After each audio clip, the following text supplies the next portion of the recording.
What's up, everybody? Tyson Roush. Let's talk Jets. Hope everybody's having an excellent day. Football is back. The New York Jets have reported for training camp today, which is exciting. A very young team with a lot of unknowns, but new coaching staff, new quarterback, new energy, and I'm here for it. I love it. I'm looking forward to preseason. I'm looking forward to training camp updates and some early storylines to follow as the team heads into camp. Is I guess a lot of it surrounds the coaching staff, where Aaron Glenn has talked the talk. He now has to walk the walk. So that starts with, he has his quarterback, Justin Fields. And I think when you have a team that has no headlines, no drama, no sagas with the contract, the media has to find some kind of narrative, some kind of story to get clicks and to get attention with.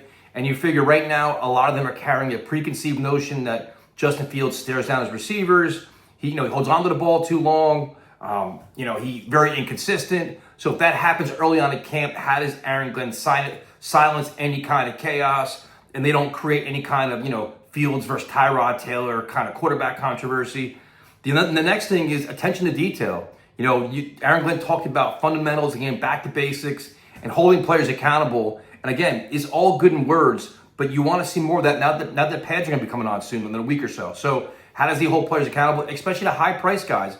If they're not playing up to their standard and a young guy is outperforming them, does he make changes to the lineup? Is there actually position battles that we don't even know about? People talk about Tippmann and Myers. Maybe there's other ones.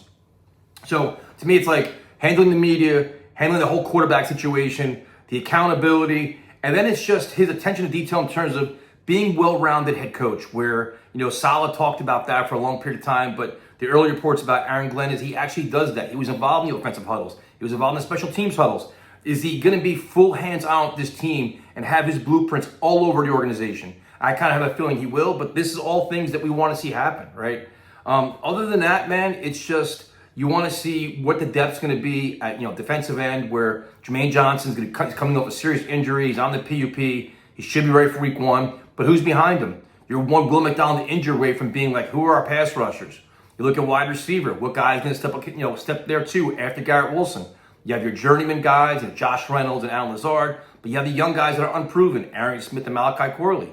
The tight end position, what happens there where we're putting a lot of faith in Mason Taylor? Can Jeremy Ruckert step up? Who is Stone Smart? What's the tight end group going to be like? The safety position, how's that going to shake out? So a lot of things to keep an eye on here. And again, this staff is inheriting a lot of new players. They're inheriting a new team, but a lot of players I'm not familiar with. So you took OTAs and mandatory minicamp to try to assess what you have, but now you really find out when the pads come on. What's their work ethic? How do they handle adversity? And that's another big test for Aaron Glenn. When his team faces adversity, a major injury, which unfortunately is going to happen, or some kind of off the field thing, or whatever it could be, how do they handle it as an organization? Does he get ruffled and kind of flabbergasted, or is he the same kind of person? And that's things we all will find out as this plays out. I'm curious to see if there will be referees in practice, which I think is really important, that the previous coaching staff didn't believe in, and we'll go from there. So again, I'll be streaming a lot, Mondays, Tuesdays, got some surprises up my sleeve, maybe some preview shows, and obviously the game streams. That's it. I'll talk to you guys later.